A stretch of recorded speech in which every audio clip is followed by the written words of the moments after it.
Discussions on artificial intelligence, particularly generative artificial intelligence, are everywhere. It is changing workplaces and education faster than anyone can truly keep up with. Our growing reliance on the internet and smartphones has been eroding our privacy in ways most of us don't fully understand, a situation that is exacerbated by AI's hunger for data and its unprecedented ability to analyze massive amounts of data. Privacy is a broad concept that intersects with many key topics discussed in other AI literacy videos, including bias, deepfakes, hallucinations, and intellectual property, just to name a few. For this video, privacy is defined as an individual's right to control access to their information.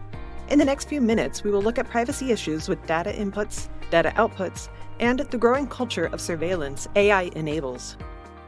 Privacy and data inputs. The heavy use of credit cards and the internet have greatly facilitated companies gathering a lot of information about us, which the companies use for activities such as targeted marketing. They have been increasingly applying algorithms to analyze that data. And with the massive scaling of computational power in the last 10 years, AI systems can analyze more of this collected information than was ever possible before. Large language models, facial recognition systems, and image generators require massive amounts of training data.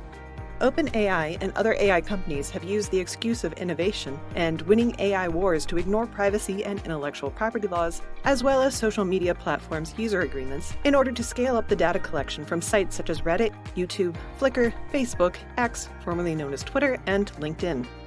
Librarian Andrea Baer writes, "Almost all Gen AI relies on user data that is usually extracted, without those users' truly informed consent, by large and highly profitable companies with little to no accountability. Few users read any of the privacy or terms of use agreements of these platforms because they're written in a language that few of us can understand. Additionally, they're often vague and incomplete, not truly communicating how users' information will be used. For example, data gathered in popular mobile apps are commonly sold to third parties, which are in turn selling it to the US military and its contractors. And finally, many of these technologies are unavoidable parts of modern life, so not accepting the terms they offer is not a practical option for most of us. Additionally, few users fully understand how the technologies they use affect their privacy. Few Amazon Echo or Alexa users realize how their commands are being used by Amazon, and few have taken advantage of the privacy settings, which are no longer even available for Echo. All of your prompts to chatbots are stored and used to evaluate the service and can be added into the LLM's training data, could be viewed by the chatbot's employees for training or policy violation reviews, and is also at risk for cyber attacks on the AI company's systems. Paid accounts and those set up with .edu email addresses promise more privacy, but complete privacy is not guaranteed. Privacy and data outputs. AI's data outputs are where the consequences of eroded privacy become more evident.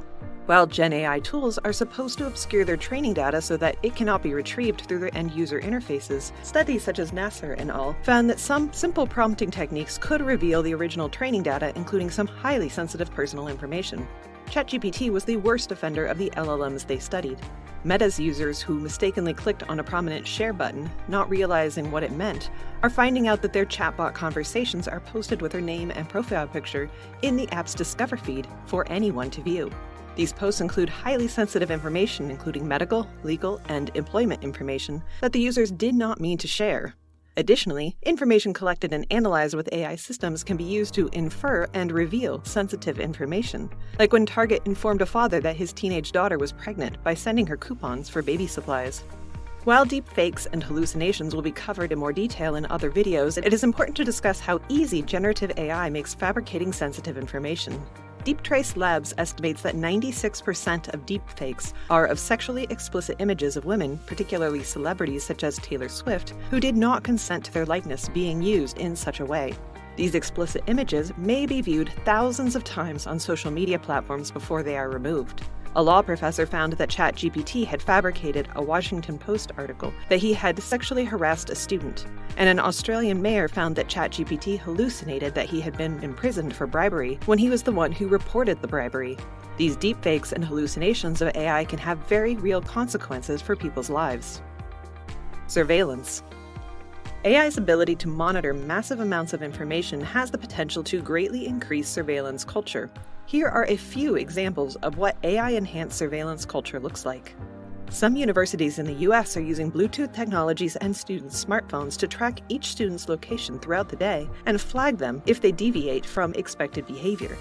Similarly, Facebook monitors all posts and their responses for indications that someone is at risk of self-harm and calls 911 on their behalf. Facebook has not been transparent about this program's accuracy or the results. AI-based facial recognition systems have led to numerous false arrests, particularly of people of color. In one example, Robert Williams was wrongly arrested and detained for 30 hours, denied an explanation for the arrest, and was forced to go to court, all of which negatively affected his relationship with his 2 young daughters. And finally, with the rise of anti-abortion legislation, privacy experts are concerned that the information from period tracking apps can identify women whose data suggests they may have had an abortion. What you can do. You may wonder what you can do to protect your privacy in the age of big data and AI. Current privacy laws are rooted in individual consent, and it is assumed that we can truly consent to user and privacy agreements we don't understand, are dishonest, and are required for technologies we cannot avoid. While there are no easy answers for keeping your information completely secure, here are some broad guidelines to promote your privacy.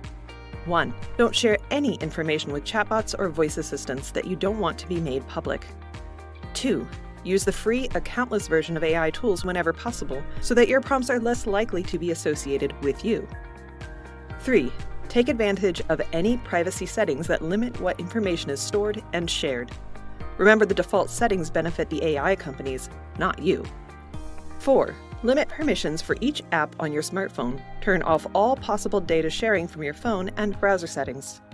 5. Follow all password best practices and do not share usernames and passwords for other platforms with AI systems. This includes avoiding sign-in with Google. 6. Stay informed and advocate for privacy. Conclusion. As we've seen in this video, the erosion of privacy is not a new issue. However, AI has amplified its scale and complexity. From the exposure of personal data in training models to the chilling potential for deepfakes and the normalization of constant monitoring, the responsibility to protect your privacy can feel overwhelming.